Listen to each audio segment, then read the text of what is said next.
All right, we've talked about openers. We've talked about the middle game and all the strategies that go into it. And eventually, you're going, well, in most cases, you're going to end up with most of the pieces cleared off the board, and you have to get the king in what's called checkmate. The point at which you are actively pursuing a checkmate is called the end game. Now, there's a couple of things to watch out for and keep track of as you're entering the end game. The setup that you see here, where the king is actively in check by this piece right here, by the rook, and not able to move anywhere because this rook right here has this whole file blocked off. He can't move into check, and he's in check. That is called checkmate. Now, if he was in a position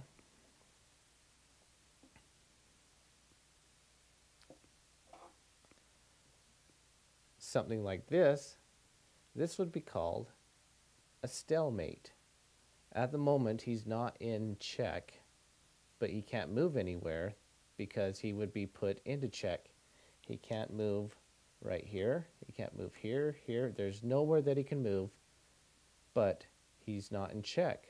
So this is what's called a stalemate. And this is probably the worst ending to a game because it means that there's no clear winner. It's a draw. And if you're in a chess tournament, this means you only get half a point instead of a full point. So if it looks like I'm going to lose and I feel like drawing out the game, then I would go for a stalemate. Just because it doesn't give the other person the satisfaction of a win because it's not a win. It's a stalemate. So, if you're the person with three pieces, you got to be very careful with what you do when you're entering the end game because you do not want to have or you don't want to allow your opponent to get into a stalemate. So you have to be very careful. So let's talk about a few different scenarios that you might be in. This won't take very long. Basically, if you have two rooks, this is the best possible combination that you can have to end the game with a checkmate. Because remember, each rook that you set down basically sets up a wall that the king cannot pass through. And another combination is you might have a pair of bishops left.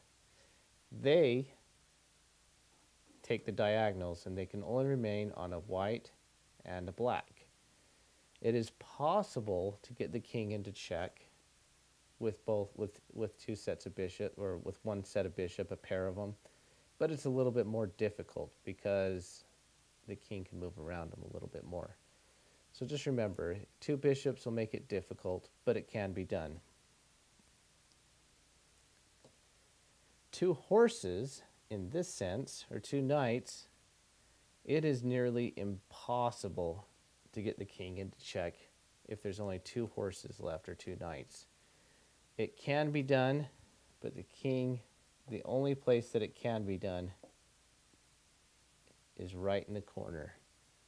And this, if you have two knights, this is basically the only position that the king can be in where he can get checkmated with two knights. So, if you're the person playing the king, all you have to do is stay out of the corner, and it'll eventually end in a stalemate or a draw. One of you will give up, get tired of moving around. However, probably one of the best combinations to have is your queen and at least one other piece, like a rook or a bishop or something like that. That's probably your best combination to have. If you only have your king and one other valuable piece like a rook or a bishop, it's almost impossible to get the king into check, and it's best just to call it a draw. That's about it for the end game. The main thing that you want to bring out is that when you're ready to enter the end game, you got to make sure you have your pieces in play and bring it on before your opponent knows that it's happening.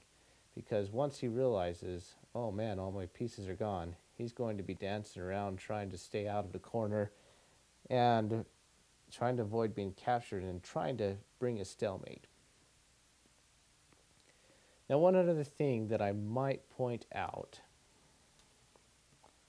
is that if you decide the game's gone on too long and it's time to give up and you don't want to spend the time forcing a stalemate, basically, if you lay down your king, that's the signal that you've given up and that you're willing to call it a draw.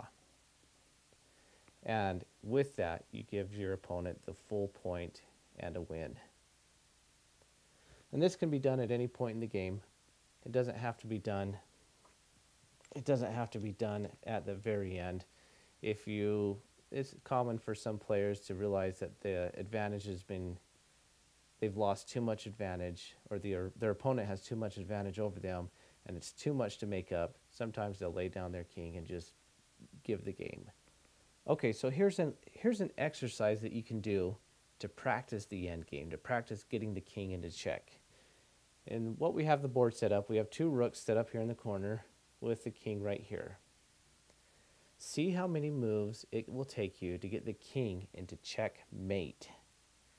So by moving, you probably want to move that piece there. Move that first, then move the king, then move the next one.